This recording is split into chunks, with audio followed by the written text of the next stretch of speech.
Are back with the budget hearings today. We have Human Relations Commission with us, and I just wanted to give a shout out to some of the council members who have joined us. We have Council Member Sharon Hurt, we have Council Member Erica Gilmore, we have Council Member Bill Pridemore, who is also the budget chair for Metro Council, and we have Council Member Larry Hager. So thank you all for being here today. I appreciate that.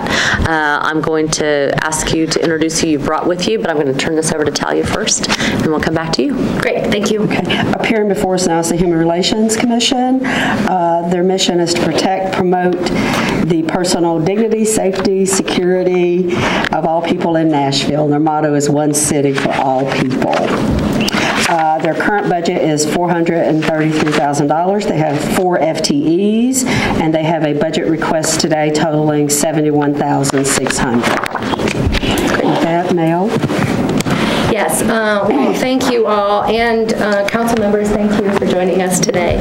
I'm Mel Fowler-Green. I'm the executive director. I have been with Metro for a scant year. It's been a real pleasure, one of the best decisions I've ever made, frankly. I would also like to introduce Frank True. He is a member of the commission. He is my board chair. Did you bring anybody else with you today? Yes, I have, actually my staff is here. Mark Etherly, he does programs and special projects.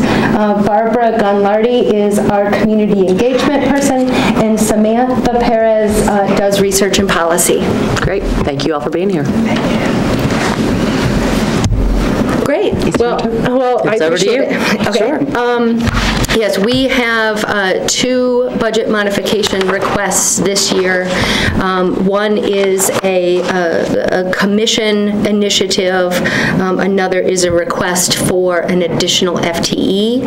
We're requesting an administrative assistant. I will actually let Frank speak to the commission's request. It is regarding executive compensation, which they're my bosses. And the commission engaged in deliberation over several months and adopted a statement in a public meeting, and I would let him speak to that first for a few minutes. Sure. First of all, it's a pleasure to be here. Good to see you. Has been a pleasure to serve on the commission for almost 3 years now, and the chair for the last year and a half or so. As you can imagine, with 17 board members of this commission, it's difficult at times to get 17 people to agree unanimously on one single topic. When the budget talk started with our commission, we were unanimous in our desire to increase Mel's salary. Not only has she far exceeded our expectations as the executive director. When looking at her salary, we found that the parity of scale within her pay scale, she's at the lowest end of that. In fact, I think she's second from the bottom. And we feel strongly that with her background, her law degree from a top 20 law school, her successes over the last year, that we need to get her into an area that is, justifiable with her peers. We are requesting an $11,000 increase that will put her in the middle. We don't think that's an extraordinary amount to ask. And this way, we can keep our budget money going towards services to the constituents. Great, thank you, Frank. Thank you.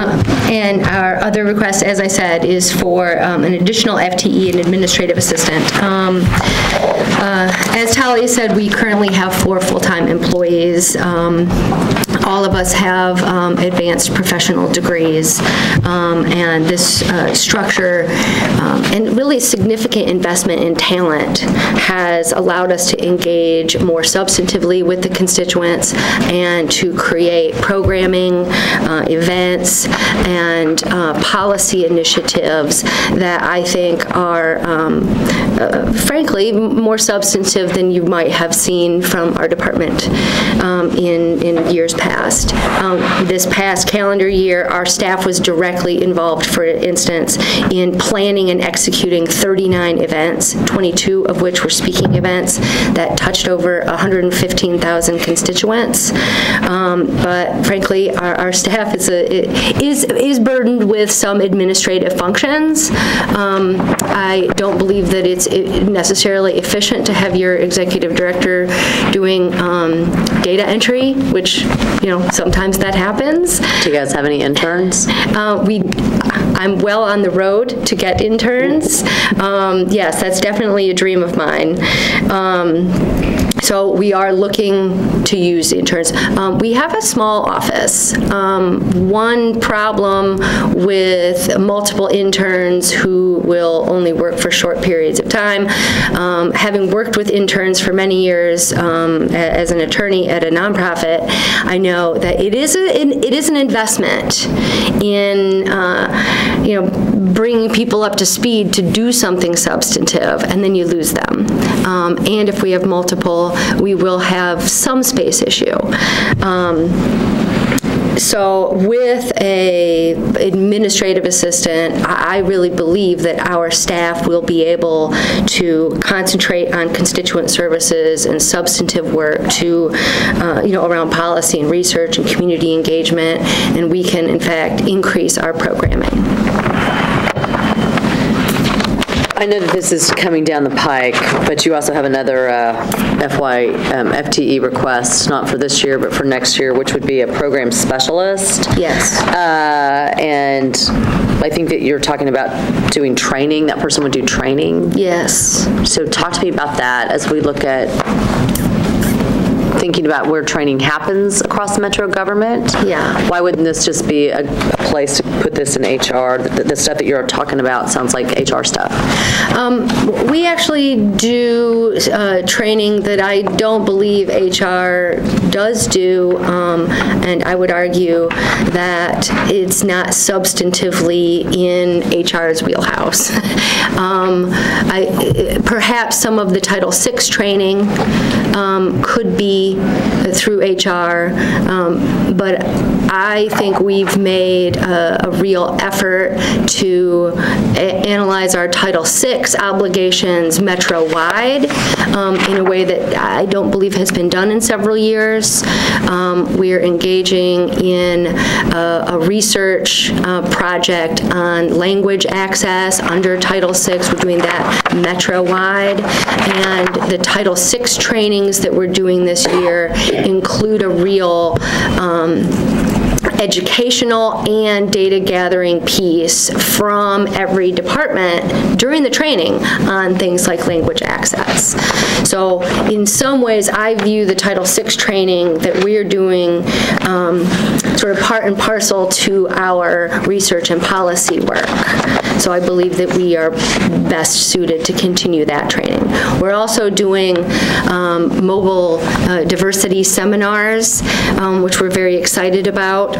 We partnered on one in October of last year. That was not for Metro employees, although there were Metro employees, including some department heads, on the bus.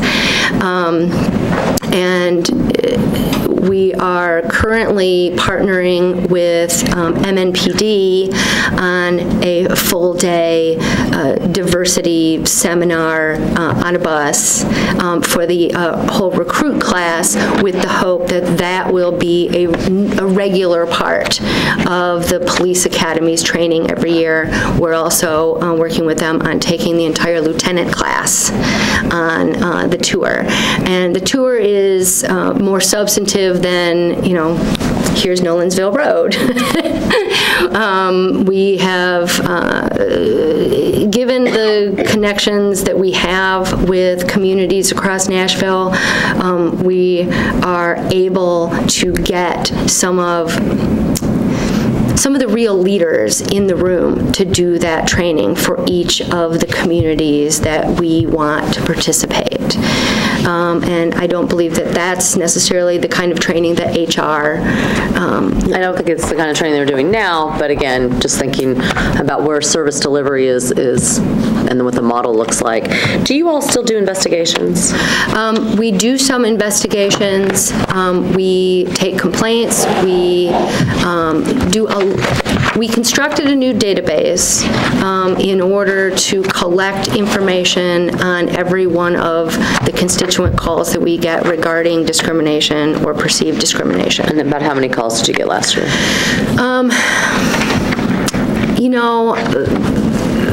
To be honest, we didn't have the database in place until late in the year, so I can't give you an accurate number, but my guess is it's about 100. And do you think that's probably on average about what you guys get on an average year? It's hard for me to tell because I've been here for 1 year. I do think that with the increased community engagement that we've done with a new director of community engagement, and frankly, I've done a lot of community engagement in the past year, I think that we've seen the calls increase, especially from our community partners. We got a call this morning from a community partner who had one of their constituents, right? So I think we're seeing more people come to us. We do not do an investigation into every call. About how many investigations do you think you guys run on average? Honestly, I did what I would frankly call an investigation maybe 3 times in this past year. Okay. Other calls might be a referral, or having a law degree, I have the benefit of being able to give what I call legal information. Of course, I do not give legal advice. Worked at legal services for many years. I'm comfortable with the difference. So I've given legal information, general legal information to constituents. I probably did that 40 times. And do you say you do have a database now that's going to track this? We do. And we're also hoping that that database will also show us some trends over time. Okay. Are you tracking, what kind of data are you capturing in there? Are you capturing location and things of that nature so that you can... Absolutely, yes. The zip code of the constituent calling is a required entry. Who their complaint is against, what the complaint entails, and then what we did with that complaint.